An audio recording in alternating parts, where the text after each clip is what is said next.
profeta Abacuque, com certeza, ele buscar em Deus sabedoria para viver nas situações adversas, que é o que você e eu precisamos fazer. Nós temos tratado para este ano essa temática, sabedoria para viver. Nós precisamos disso, você precisa disso, eu preciso da sabedoria. No mês de janeiro nós tratamos dessa série, A Lei das Primeiras Coisas. Como é início de ano, é importante você entender um princípio espiritual, que é o princípio das primícias. Nós vimos em 4 personagens isso. Abraão, que apresentou ao Senhor seu único filho, a primícia da sua virilidade. Como primogênito, assim era reconhecido. E a gente ouviu aqui que é sempre uma prova entregar a melhor parte, a gente quer sempre reter. Depois nós olhamos para Josué num período da história em que eles foram conquistar a cidade de Jericó, a primeira cidade da Canaã. E Deus tinha dito de forma muito clara e nítida que a primeira cidade, todos os despojos seriam dele. E o infeliz do Acã tomou algumas coisas preciosas e escondeu. E isso trouxe severo juízo para o povo de Deus. Por isso aprendemos que nós precisamos entregar a Deus as primícias das nossas conquistas. Semana passada, o pastor Rubens trabalhou com vocês o princípio que foi instituído no Pentateuco, nos 5 primeiros livros da Bíblia, em Levítico, por Deus, através de Moisés. E depois Salomão, ele aplica isso, honra o Senhor com as primícias de todas as suas agendas. Então, honrar ao Senhor com as primícias de tudo que nós temos. Hoje, com base numa abordagem de Jesus, eu quero olhar para esse princípio de primícia e pensar com vocês sobre o lugar que Jesus ocupa em seu coração, no meu coração. No início de janeiro, eu fui levar junto com a Néia o Gabriel para Campo Grande, para uma reunião que ele tinha lá, e depois o voo que ele ia retornar para a Imperatriz. A Luísa foi para o sul com seus pais, e nós tivemos a oportunidade de estar 3 dias num retiro, nós 3 numa fazenda. E num domingo, que é normalmente às 6 da manhã, minha torre de oração, eu saí para andar no campo, ou naquelas estradas de fazenda, e foi muito interessante eu ter captado uma música que veio falar muito ao meu coração. E depois que eu tive esse momento da minha torre de oração, que é das 6 às 7 da manhã, retornei para casa, e ali eu, e João Gabriel fizemos uma devocional, coloquei a música para eles ouvirem, e a gente falou o que a gente precisa para servir a Deus. E eu queria compartilhar com você essa canção. A Bruna vai estar interpretando essa canção de Jorge Camargo, cujo tema é Tudo Passa. Eu queria que você acompanhasse comigo.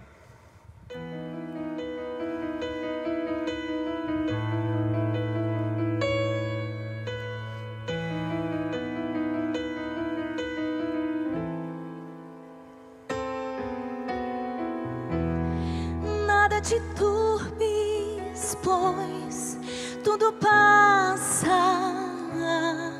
Paciência tudo alcança, nada te espante.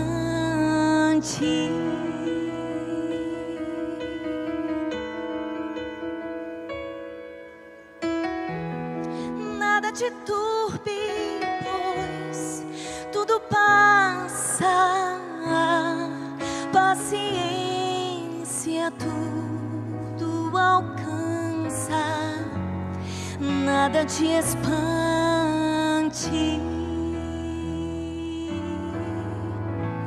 Quem tem a Deus, quem tem a Deus,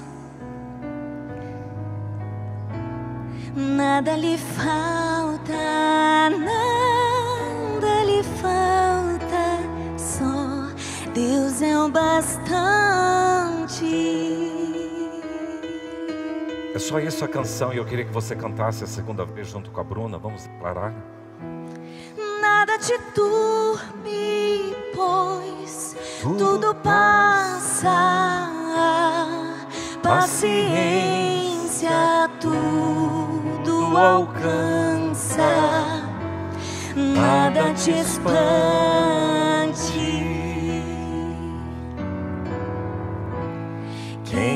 a Deus, quem tem a Deus, nada lhe falta, nada lhe falta, só Deus é o bastante. Quem tem a Deus, quem tem a Deus, quem tem a Deus, nada lhe falta, nada lhe falta, só Deus é o bastante.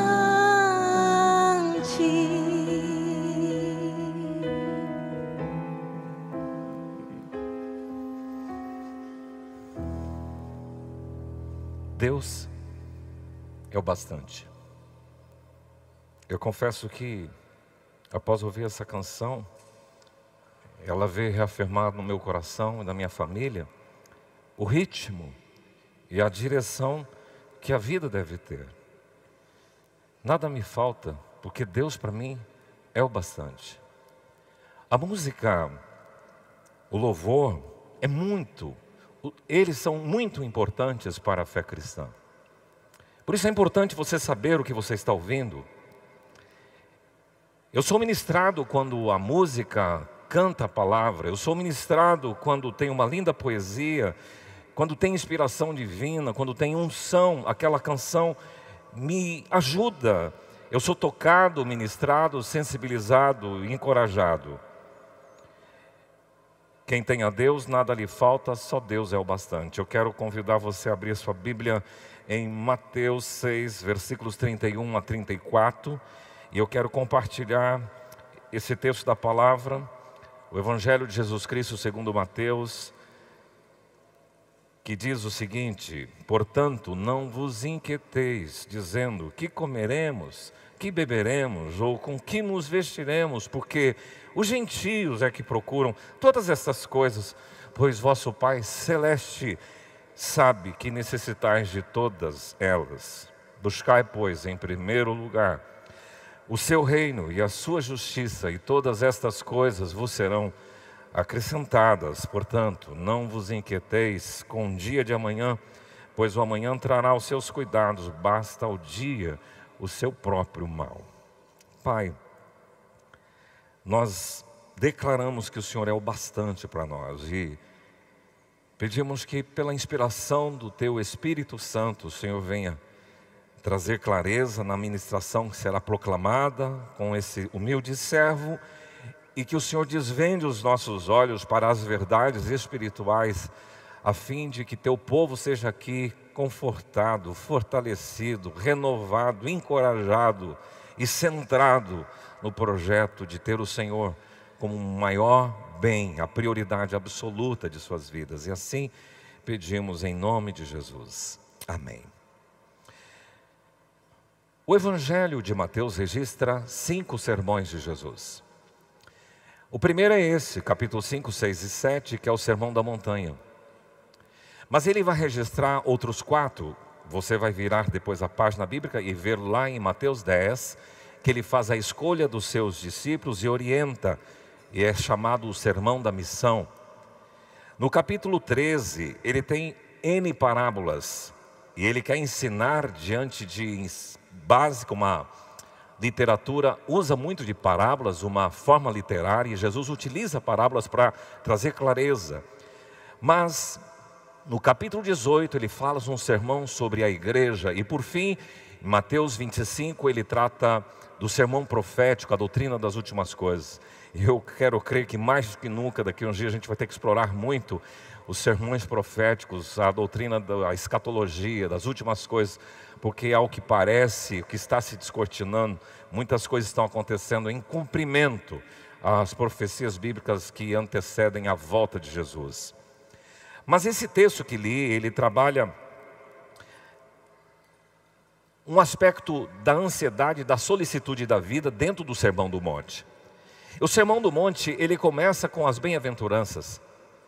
E é interessante que quando você vai em Israel, e esse lugar onde se pressupõe que Jesus tenha proclamado, proferido o seu Sermão da Montanha, um lugar bonito em que Jesus está no alto da montanha e ali embaixo está todo o mar da Galileia e as pessoas se assentaram ali, Jesus passa a lhes ensinar e nós visitamos esse lugar e é um lugar muito inspirador. E Jesus traz aquelas bem-aventuranças, mas depois ele continua falando sobre vários assuntos. Ele fala do discípulo como sal da terra, como luz do mundo. Jesus diz que ele não veio para revogar a lei, mas sim cumprir a lei. Jesus ensina como dar esmolas, Jesus ensina como orar no Sermão do Monte. Inclusive, quando os discípulos pediram, ensina-nos a orar, ele disse, vós orareis assim, Pai nosso que estás nos céus. Então ele ensina o povo a orar.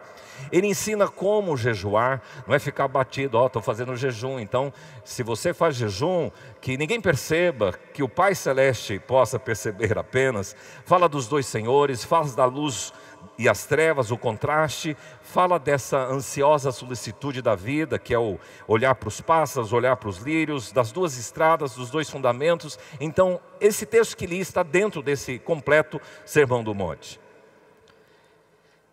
Com base nesta parte do Sermão do Monte, eu quero tratar com vocês sobre essa temática dessa música mesmo, Deus é o bastante. Por que Deus é o bastante? Porque a gente vive num mundo cheio de insegurança, insatisfação, intolerância, incredulidade, inconsequência, inconstância, impaciência, inquietude. O mundo está assim. Um mundo cheio de inquietudes, a ansiedade, a preocupação das pessoas, o cuidado, o mundo desassossegado, apreensivo, em constante agitação, correndo atrás do vento. E eu confesso, para mim está sendo assim esses últimos dias. Hoje eu li uma reportagem que eu fiquei absurdado, porque hoje é um dia em que a comunidade trans é valorizada, mas há uma reportagem hoje dizendo o seguinte, atualmente 380 pessoas identificadas como trans fazem transição de gênero gratuitamente no Hospital das Clínicas da Universidade de São Paulo, USP, na capital paulista. Desse total, olhem só, 100 são crianças de 4 a 12 anos de idade, 180 são adolescentes de 13 a 17 anos e 100 adultos a partir dos 18 anos. Essa é a realidade. Então isso me desassossega. E você passou daqui para frente vendo o mundo que se está descortinando e a perversidade entrando dentro de nossa casa de forma muito sutil e sorrateira. E às vezes até nós somos coniventes com esse tipo de comportamento que o povo está tendo. E isso deixa o mundo desassossegado. Então, Jesus aponta uma solução para o mundo assim. E essa solução eu vejo nesse texto, porque 3 coisas aqui para mim trazem um equilíbrio para a minha fé, que são a observação, a confiança e a priorização, que são os 3 tópicos da minha mensagem de Deus é o bastante, que tem a ver com observe, com confie e com priorize. E é isso que eu vou lidar com vocês. Quando a gente fala que Deus é o bastante, nós não estamos usando a palavra bastante no sentido de exagerado, de muito, mas a palavra bastante tem a ver com o suficiente, o necessário, aquilo que basta para você. Paulo, uma ocasião da sua vida, ele fez uma oração para o Senhor, que Senhor, por favor, tire de mim esse espinho na carne que tanto me perturba. E o Senhor respondeu para ele assim, Paulo, o meu poder se aperfeiçoa na sua fraqueza. E aí ele disse assim, a minha graça te basta. A minha graça é o suficiente. A minha graça é o necessário para você. E aqui Deus está dizendo que Ele é o bastante, Ele é o pleno, o suficiente, o necessário, aquilo que satisfaz você. Então dizer que Deus é o bastante é dizer que Ele, para mim, é o suficiente. Ele é o que satisfaz a minha vida. E o Deus deve ter primazia em sua vida e deve ser o primeiro em seu coração. Por isso, em primeiro lugar, se Deus é o bastante, aprenda isso observando. O Senhor Jesus aqui convida os seus ouvintes no Sermão da Montanha, ei, observai os pássaros do céu, que o Pai Celeste sustenta, eles não plantam, eles não colhem, mas o Senhor sustenta. Ei, considerai os lírios do campo, nem Salomão com toda a sua glória se vestiu como um deles, que hoje está bonito, depois ele murcha, seca e vai ao pó. E será que você não vale muito mais do que um lírio do campo, do que um pardal, do que um pássaro? Existe aqui uma direção de Jesus para que você observe mais, porque você e eu corremos um risco muito cruel de acostumar com a paisagem, de não ver, ou na verdade de ver, mas não observar, de estar às vezes alheio àquilo que está acontecendo ao seu redor. Por isso que o próprio profeta Isaías, ele diz assim, na projeção da proclamação da palavra divina: tu vês muitas coisas, mas não observas. E é assim com você e comigo. Às vezes a gente acostuma com a paisagem, a gente se familiariza e a gente não percebe as coisas. Eu tinha uma reunião agora em São Paulo e estava passando lá na Praça da República, desci ali para ir para a rua Nestor Pestana, e a gente vê toda aquela muvuca e muita gente nas marquises dos prédios, assentadas ou dormindo, ao chão frio, ao relento, com chuva, e a gente acaba, como um bom paulistano, acostumando com a paisagem. É semelhante ao que aconteceu quando Jesus vai do Mar da Galileia, atravessa até a província de Decápolis, onde tinha uma cidade lá chamada Gadara. Jesus se encontra com um possesso de espírito maligno, que ninguém segurava aquele homem, ele arrebentava correntes, ele vivia despido, vivia feito louco naquele lugar. E Jesus veio e encontrou com aquele homem, expulsou o demônio. Depois o texto bíblico diz que ele estava vestido e de bom siso. Só que os demônios foram numa manada de porcos e eles caíram lá no desfiladeiro. E os moradores de Gadara vieram reclamar por Jesus. A gente prefere o possesso do que o possesso liberto. Porque as pessoas acostumam com as coisas ruins. As pessoas acostumam com as paisagens. Por isso que o Senhor Jesus fala: olha, você está vendo muita coisa, mas por favor, observe. Considere as coisas. Há um convite à observação. Inclusive, a contemplação é uma disciplina espiritual e que tem que ser exercitada como uma oração, como a leitura bíblica. É uma disciplina espiritual. De vez em quando a gente reúne aqui com os pastores e há 2 semanas atrás nós tivemos aqui num tempo para refletir e nós estimulamos muito a contemplação, a olhar com mais detalhes, a ver e observar, não só ver, mas observar. Os salmistas nos dizem, por exemplo, os céus proclamam a glória de Deus e o firmamento anuncia as obras das suas mãos. Ele está dizendo, observando os céus, eu estou vendo que Deus manifesta a sua glória. Ele diz, um dia discursa a outro dia, e uma noite revela conhecimento a outra noite. Não há linguagem nem há palavras, e deles não se ouve nenhum som. No entanto, por toda a terra se faz ouvir a sua voz e as suas palavras até os confins do mundo. Isso é observação. Olhando para o céu, olhando para as galáxias, olhando para as estrelas, a gente percebe o discurso de Deus. É isso que o salmista está dizendo. Outro salmo diz assim, o pardal encontrou casa e a andorinha ninho para si, e eu encontrei os seus altares. Só pode fazer uma poesia dessa alguém que aprendeu a contemplar, que aprendeu a observar e a perceber as coisas. O profeta Jeremias, usado por Deus, diz assim, a cegonha, até a cegonha no céu conhece as suas estações. A rolinha, a andorinha e o grou observam o tempo da sua arribação, da sua migração. Mas o meu povo não conhece o juízo do Senhor. É alguém que observou a cegonha, é alguém que observou o grou, alguém que observou a rolinha, alguém que observou a andorinha. Jesus faz várias citações à natureza criada por Ele. Olha os campos prontos para a colheita, a figueira, a videira, eu sou a videira verdadeira, o meu pai é agricultor. Eu sou o bom pastor e a ovelha. Ele usa linguagens que as pessoas conseguem. E ele tirou tudo isso da observação, da contemplação. Então é intencional. Uma vez, os amigos de Jó que vieram para trazer consolo ao seu coração diante de tamanho sofrimento, diz assim, inclina Jó os ouvidos a isto, para e considera as maravilhas de Deus. A contemplação, a observação é para e retira e vai observar e vai ver, vai observar as coisas. Você já fez uma experiência? Você trajeta todo dia pelo mesmo lugar para ir para o seu trabalho. Faça uma experiência, um dia vai a pé e observa. Você vai perceber que você nunca tinha visto aquilo. É esta disciplina que vai te ajudar a saber que Deus é o bastante para a sua vida. Se você observar mais os céus, se você observar mais os animais, as flores, se você observar mais as aves, você vai entender que Deus é o bastante para você. Por isso que um dos salmos também, ele clama assim: uma coisa peço ao Senhor e a buscarei, que eu possa morar na casa do Senhor todos os dias da minha vida, para contemplar a beleza do Senhor e meditar no seu santo templo. Outra disciplina espiritual é a meditação. E esse salmista diz: eu quero estar na tua casa para contemplar a beleza do Senhor. Você é uma pessoa muito ocupada com tantas coisas.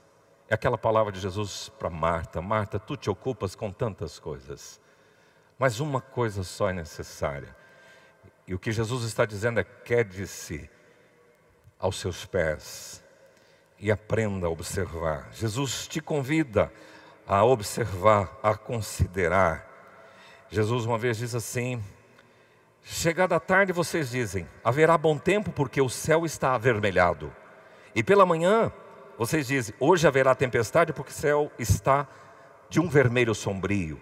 Vocês sabem, na verdade, discernir o aspecto do céu e não podeis discernir os sinais dos tempos.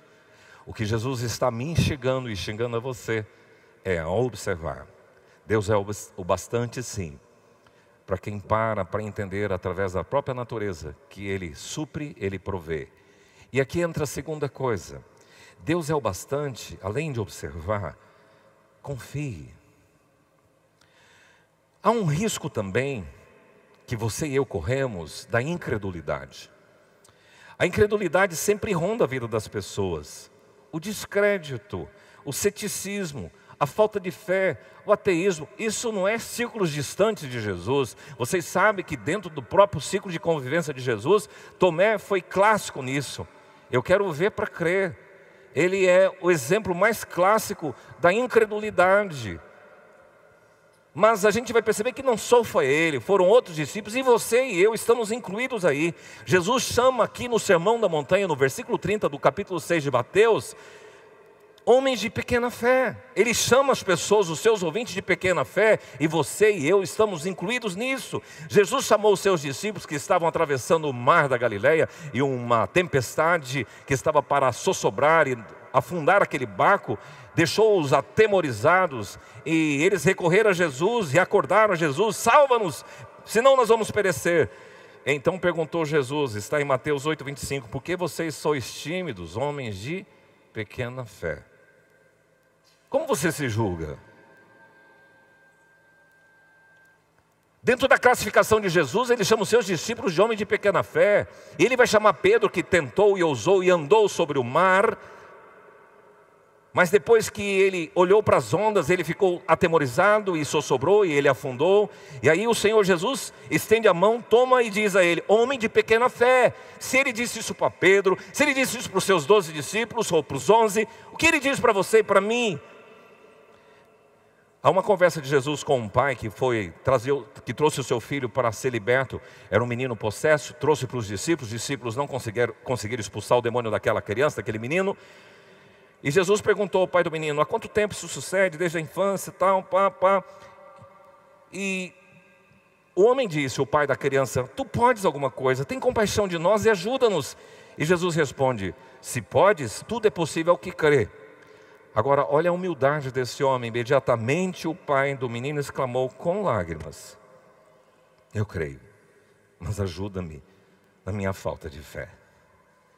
Então, a palavra de Jesus é para que você confie, porque Ele sustenta os pássaros. Confie, porque Ele veste os lírios. Então, se você tivesse, o próprio Senhor Jesus disse, uma fé do tamanho de um grão de mostarda, você dizia para este monte: transporta-te para lá, e ele iria. E Jesus chama também os seus ouvintes: ó geração incrédula. E eu vou confessar a vocês que nós damos muitos sinais, e eu tenho sinais de muita incredulidade. Não se iluda, você se inclui nessa geração incrédula, esse homem e mulher de pequena fé como eu. A gente não tem paciência para guardar o tempo de Deus, a gente quer quebrar o galho. Foi o que Sara fez com Abraão. Não vai dar certo essa criança, não vai vir nunca, vamos arrumar um jeito aqui. Fica com a Agar, com a minha concubina, e dá um jeito de dar sucessão à nossa família, porque isso é incredulidade. Deus já deu algumas pistas de sua intervenção sobrenatural, mas eu me recordo de alguns momentos na minha vida, eu vendo Deus descortinando coisas com detalhes, e eu falando, eu quero ver a consumação disso, depois eu vou testemunhar. Isso para mim é incredulidade. E eu provei para mim mesmo isso. Isso não é orgulho. Isso é depreciação do tipo de fé que eu e às vezes você vivemos. A gente volta naquela dialética, crer para ver ou ver para crer. Porque talvez a fé que a gente tem desenvolvido é ver para crer. E a fé que Jesus está estimulando para mostrar que Ele é o bastante na sua vida é que você crê e você vai ver. Porque Ele é o bastante para vestir o lírio, que é bonito num dia, no outro dia está murcho e seco. Se Ele faz isso com esse lírio, e Ele cuida dos passos que não plantam e não colhem, você vale muito mais. Agora, há uma linguagem bancária interessante aqui, que para você sacar da sua conta bancária, você tem que depositar. E você sabe que na relação com Deus, tem muitas pessoas que querem sacar de Deus coisas que não têm depositado. Como que você deposita na sua conta bancária espiritual? Você deposita quando você obedece, você deposita quando você cumpre a sua palavra, cumpre obedientemente. Você deposita na sua conta espiritual quando você serve a Deus, quando você tem temor no seu coração, quando você arrebanha a sua casa, a sua família para servir ao Senhor. E tem muita gente que não se empenha com isso e depois quer que preencha um cheque espiritual, Senhor, me atenda nisso, e quer que Deus responda. Deus é o bastante, sim. E interessante que Jesus diz assim: se vocês que são maus, vocês sabem dar boas dádivas aos vossos filhos, quanto mais o vosso Pai Celeste vos dará coisas boas àqueles que lhe pedirem. O Pai faz isso. Mas veja bem, na sua experiência paterna ou materna, qual é o teu prazer? No sentido de agraciar o seu filho, abençoar, quando ele deposita na sua conta de obediência. Quando o filho traz alegria, a gente tem prazer em abençoar, em reinvestir. Por quê? Porque ele deposita. E essa relação com Deus, não pensa que é diferente. Ele é o bastante, sim, mas aprenda a confiar e guarde esta confiança no sentido de depositar na sua conta espiritual. A sustentação da sua fé, da sua confiança, está no poder soberano absoluto de Deus. Ele não falha. A sustentação da sua confiança está na capacidade dele realizar e fazer acontecer. A sua confiança deve ser sustentada pela sua capacidade soberana de governar o mundo. Quem manda no mundo não é o Putin, não é o Lula, não é o Biden. Quem manda no mundo é Deus. Até Satanás bate continência para o Senhor.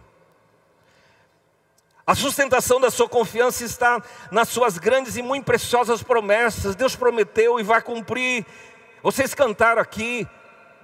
As lutas que vêm, vai de vontade de desistir, mas eu vou confiar, eu vou continuar crendo, porque a sustentação da minha confiança, da sua confiança, está na graça, na misericórdia, na compaixão, na bondade, no amor do Senhor. Inclusive um dos nomes de Jeová é Jeová Jiré, que quer dizer que Deus provê, Deus cuida dos pássaros, Deus cuida dos lírios, Deus cuida da sua vida, Deus vai cuidar dos seus filhos. Hoje eu conversava com um grupo de pessoas e eles estavam dizendo, olha, do jeito que o mundo está difícil ter filhos. Porque depois dessa reportagem que eu li para vocês, que é uma fichinha do que está no mundo liberal hoje, que isso vai acontecer e está difícil, e até eu tenho que tomar cuidado no que eu vou falar aqui, porque pode ser que um promotor venha fazer alguma coisa para dizer, ó, você não pode falar isso do púlpito. Que mundo que você vai viver daqui para frente? Então Deus me dá sabedoria para não deixar de ser íntegro e fiel à tua palavra e proclamar a tua palavra, mas que o mundo está piorando, sim. E que as coisas estão mais liberais, sim, está estampado. A minha confiança está nele. Há uma canção antiga que dizia assim: Não tenha sobre ti um só cuidado qualquer que seja, pois somente um seria muito para ti. É meu todo o trabalho, o teu trabalho é descansar em mim. Deus é o bastante. Confia. Elias foi sustentado por corvos, ou por corvos. De manhã até mencionei que foi por urubus, é porque há uma confusão, tanto o corvo como o urubu, eles comem carne de animais putrefatas. Mas eles são espécies diferentes, então são corvos. E no Brasil não tem. O que mais parece com corvo na região do Oriente é a gralha azul, por exemplo, que tem uma similaridade com os corvos. Mas Elias foi sustentado por um corvo, por corvos. Jesus, para suprir Pedro de pagar impostos, ele diz: Pedro, vai lá no rio, ou vai lá no mar da Galileia, pesca um peixe. E quando Pedro pegou o peixe, tinha um estáter, que era uma moeda para pagar o peixe. Deus proveu. Josué e as muralhas de Jericó, falamos aqui recentemente, o que é que o povo fez? Só marchou, Deus fez tudo, destruiu as muralhas. Davi, numa das lutas contra os filisteus, o que ele fez? O texto bíblico relata em 2 Samuel 5:24 o seguinte: e há de ser que, ouvindo tu um estrondo de marcha pelas copas das amoreiras, então te apressarás, é o Senhor que saiu diante de ti. Simplesmente o Senhor mandou o seu exército e as amoreiras começou a balançar e aquele barulho estupendo, e Deus deu vitória diante dos filisteus. O rei Josafá, na luta contra os moabitas e os amonitas, Deus deixa claro para ele: nesse encontro, Josafá, você não tem que pelejar, toma posição, todo o teu grupo, fiquem parados e vocês vão ver o salvamento que o Senhor vos dará. Ó Judá e Jerusalém, não temais nem vos assusteis, confie. Então, se Deus deu a vitória sem que Josafá fizesse nada junto com o seu exército, Ele vai fazer isso na sua vida. Se Ele sustenta o pássaro, Ele vai te sustentar. Se Ele alimenta e se Ele veste também os lírios, Ele vai te vestir. Em muitas situações, nas histórias bíblicas, nas histórias do povo do Senhor, Deus trouxe a devida provisão, Deus sustenta, Deus veste, Deus provê, Ele dá pão aos que têm fome. E Ele diz: não vos inquieteis com o dia de amanhã, basta para cada dia o seu próprio mal. Cada dia vai ter os seus cuidados, não antecipe, por favor. Vai ser difícil esse ano. Queridos, quem está no controle da sua vida não é nenhum ministro, não é nenhum presidente, não é nenhum governador, não é homem algum, é o Senhor dos exércitos. Por favor, Deus é o bastante para a sua vida. Observe, Deus é o bastante para a sua vida. Confie, mas Deus é o bastante para a sua vida. Priorize. Que a primeira atividade sua seja sempre o Senhor. Nós vamos fechar essa mensagem com essa canção da Lagoinha, Jesus o Amado. E ela começa assim: que o primeiro pensamento pela manhã seja chamando o teu nome, Jesus. Que o dia inteiro os meus lábios e coração seja adorando o teu nome, Jesus. E até o final do dia, Jesus como prioridade na sua vida. Então, que a primeira atividade no início da sua semana, por exemplo, nós estamos hoje num tempo de culto de adoração, nós estamos dedicando uma primícia ao Senhor, que Deus tenha ocupado o primeiro lugar. Por isso que eu vou dizer uma coisa para você: você que é relapso com relação à sua presença nas celebrações, nos cultos ao Senhor, há uma dúvida aí se Deus tem ocupado a primazia no seu coração, porque você dá valor a muitas outras coisas. É legal, o domingo é um dia de descanso, o domingo eu vou fazer um churrasco com os meus amigos, domingo eu vou para o campo, domingo eu vou fazer isso, vou fazer aquilo. Isto mostra que você prioriza aquilo que você valoriza. Então, se Deus é prioritário na sua vida, é porque o valor maior está nele. Jesus dissera: onde estiver o seu coração, o seu tesouro, aí estará o seu coração. É legal sim ter um tempo com a família, é legal o trabalho, é legal o esporte, é legal a bike, é legal o futebol, beach tênis, corrida, o que você gosta de fazer, o pilates, a academia. E eu acho tão lindo quando eu vejo pessoas disciplinadíssimas nisso, mas não tem a mesma aplicação com relação a Deus e as suas coisas. Buscar, Jesus disse. Buscar é procurar algo, procurar a fim de encontrar, a fim de descobrir, pelo pensamento, pela meditação, pelo raciocínio. É investigar, é empenhar-se com afinco em procurar, é requerer, é exigir. E nesse mesmo sermão Jesus diz: buscar e me achareis, buscai e achareis. Há um chamado em toda a Bíblia para buscar ao Senhor. Jeremias diz: buscar-me-eis e me achareis quando vocês me buscarem de todo o coração. Busquem a Deus. A profeta Amós diz: assim diz o Senhor à casa de Israel: buscai-me e vivei. Meu irmão, se você quiser viver, se você quiser ter vida plena, é nele. Não é buscar nas soluções do coaches da vida, nas filosofias, no conhecimento, no seu doutorado, nas riquezas, no que ter. Não. Buscai-me, diz o Senhor, e vocês vão viver. Eu sou cristão, eu creio desde minha idade tenra, há 57 anos. E eu diria que sem Deus a vida é uma sem graceza só. É uma coisa que não faz muito sentido se Deus não estiver no centro e no cerne da nossa existência.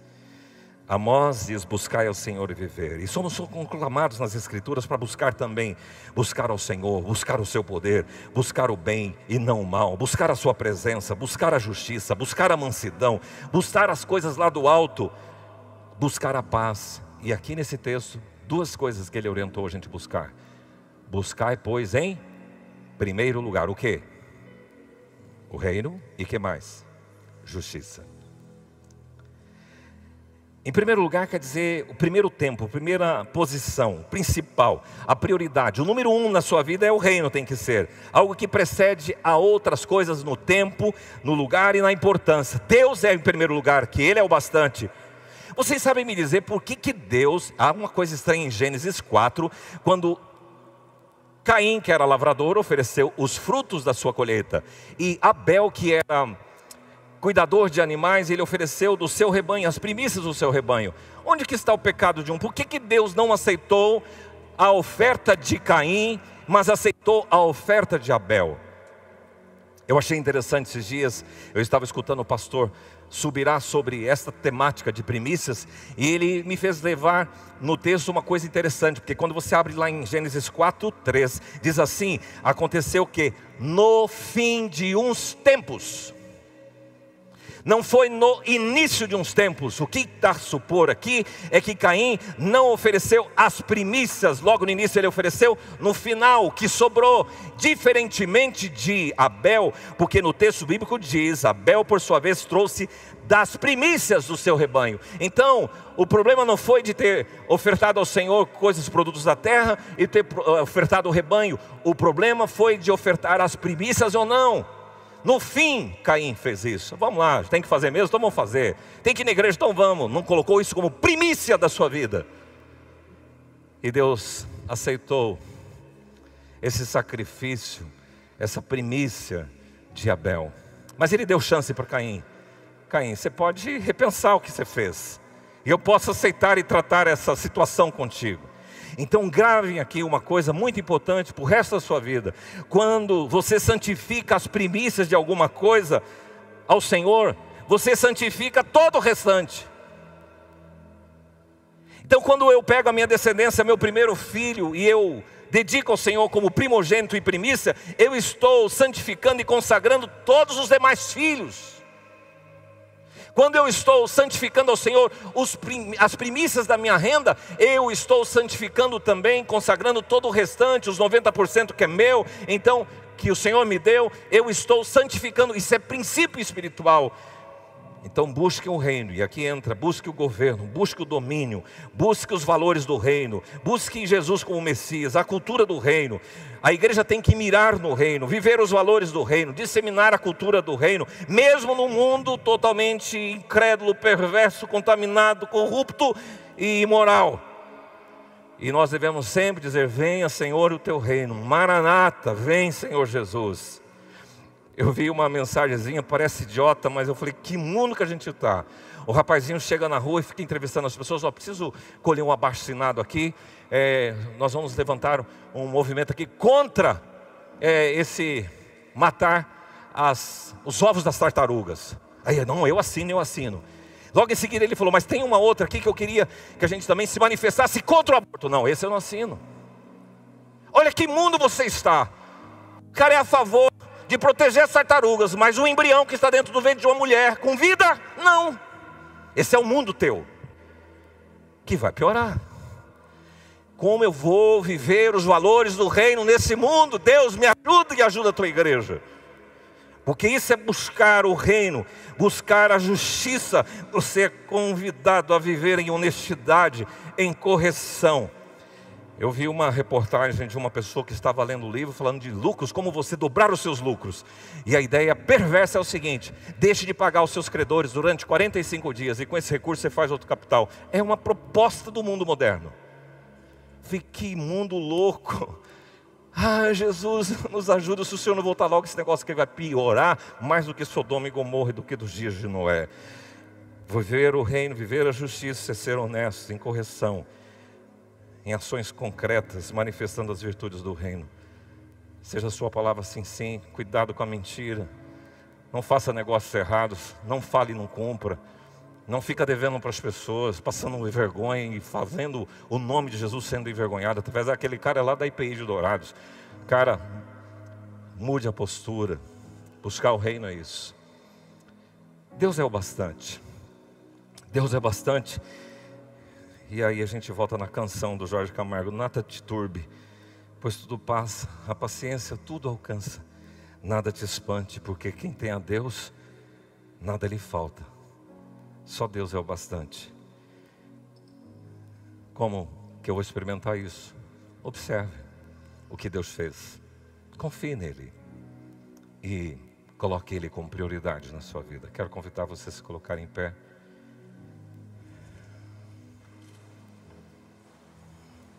E declare que Jesus, o seu amado, é quem tem primazia. Se você assim tem coragem nesta noite. O primeiro na sua vida.